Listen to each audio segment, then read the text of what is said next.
You've worked in the healthcare system in several provinces over all these years. What are some of the greatest lessons that you've taken away?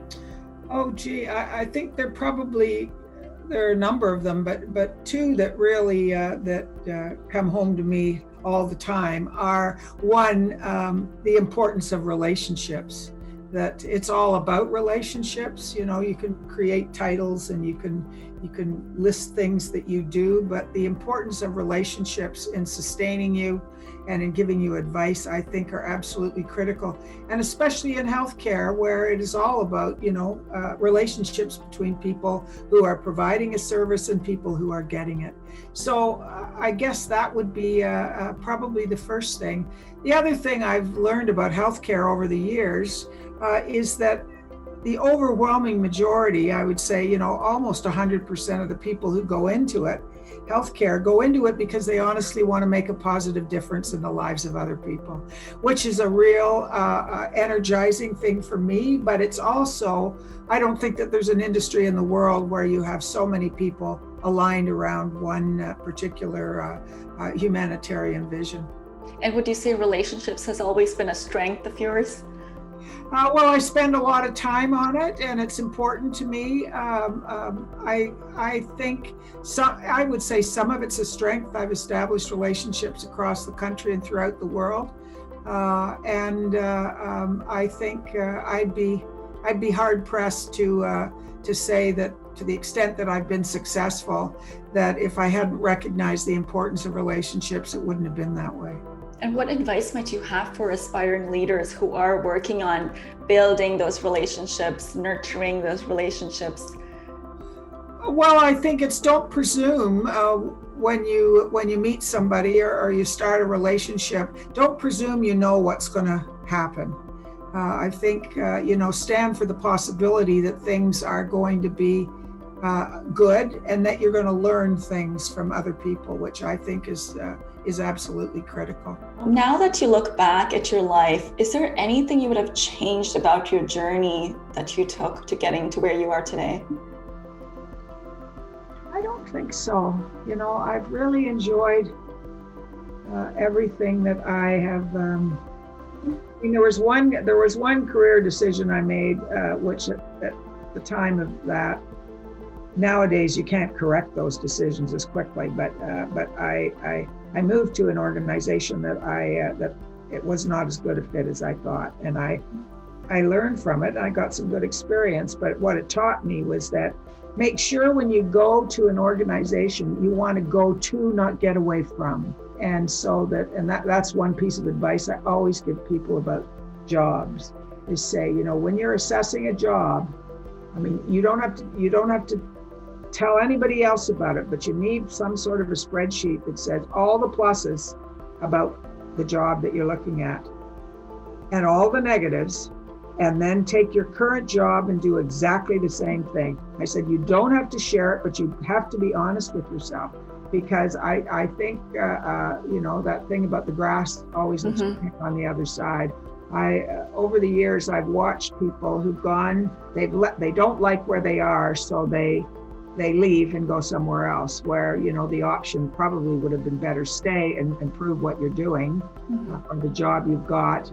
Or maybe it was the right decision, I don't know. But it was a good one for me to really understand that about you want to go to, not get away from. Would you say that was one of your low points in your career, or one of those challenging instances? It was more of a challenge. It was an aha moment. It wasn't really a low point because I learned a lot in the job. So it wasn't. If I look back now, say, well, that was worth there were days when I thought, oh, I'm not going to be able to do this, but I look at it now and say, no, that was a good experience. And at that time you were leaving another job that you didn't quite enjoy too? I didn't. There were some challenges with the job. If I had to do it over again, I might have just stayed in the job I was in for a while and looked for something else rather than the one I took. But, okay. Yeah. But as I said, it didn't. It gave me some interesting experience, which was good, and I just went. on another path. And when you say, you would have looked for some other job, what was it about the job that you took that you thought that this wasn't the right decision?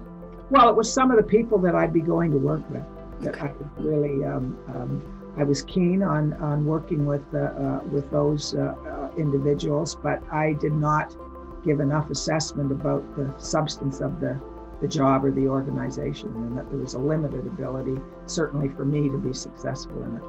And how does one find out, when they're going into a new job, they don't really know maybe the team or their boss? Well, it's not easy. I think the extent to which you've got networks that you can find out about organizations and people in them, I think is good. This is why I think, as I mentioned earlier, networking and who you know is important, because you can get all kinds of insights there.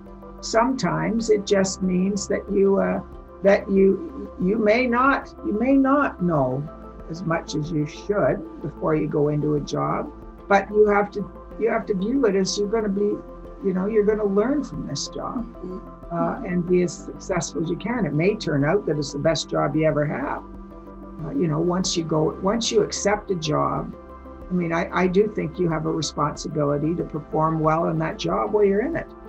If you decide that it's just not your job, then you have a responsibility to say either, okay, it's not my job, but as long as I'm here, I've got to do a good job. And then say, but this is not where I want to spend the rest of my career or this part of my career, and I'm going to look for something else. You can't be too hasty about it, because sometimes it can be that you haven't given yourself enough time to acclimatize to a new job. Sometimes it's hard to, when you're in that situation, hard to judge it from an objective perspective. Absolutely. This is again where networks are good, and having friends and colleagues that you can bounce ideas off is really important. Right. Now, Janet, what would you say have been some of the best decisions that you've ever made in your entire life? Well, one of them would have been to go to graduate school. When I got that advice, that was it was just an unbelievable time in my life to go to graduate school, and I loved it. The learning, the friends, the knowledge was something else, and so that was one of the best decisions I ever made. I think another one would have been, I've done a lot of volunteering, and I was with the Canadian Red Cross, and I got nominated to go onto the international board. And I accepted that nomination. And so then I spent the next 10 years as vice president for the Americas, and then the vice chairman. And that was great, because I got another, it was a whole exposure to the humanitarian agenda, which has been a real keen interest of mine. So I would say those would be two of the biggest decisions that I've made. The other one would probably be when I accepted to take on the CEO leadership of SARS during 2003. I must admit, I agreed to take it on, not really knowing what was going on, because of just something had happened and away to go. But it was a learning experience for me when you're in healthcare. When you're facing something you know nothing about, because it's healthcare is so inundated with data and information and new knowledge. Coming up against something, SARS, we knew nothing about it. We knew nothing. I really found that experience to be very valuable, very valuable. And what would you say has been your proudest accomplishment? Oh dear. Well, I would have to say probably my Order of Canada. That really was. I had absolutely no idea that I was getting that. In fact, I jokingly tell people that when the registered letter came, I was living in Vancouver at the time, and the concierge called up and said, "You've got this letter." And I had just had some surgery on my foot, so I couldn't go down, pick it up. And a friend of mine was in the lobby and said, "Well, I'll pick up the letter and bring it up to you." I wouldn't open the letter because I just looked at the front of the letter and thought it was something from the Canada Revenue Agency. And so I had it for at least 24 hours before I said, "Well, I better open it up," and then there it was. So I would have to say getting the Order of Canada was, and then going to the official ceremonies in Ottawa, and Michael Jean was the Governor General. Right. It was, I mean, I still get goosebumps. About that. Yeah, that's such an amazing accomplishment. It was, again, I would have to say it's the people that you work with and the opportunities you get that nobody achieves that sort of recognition just by themselves.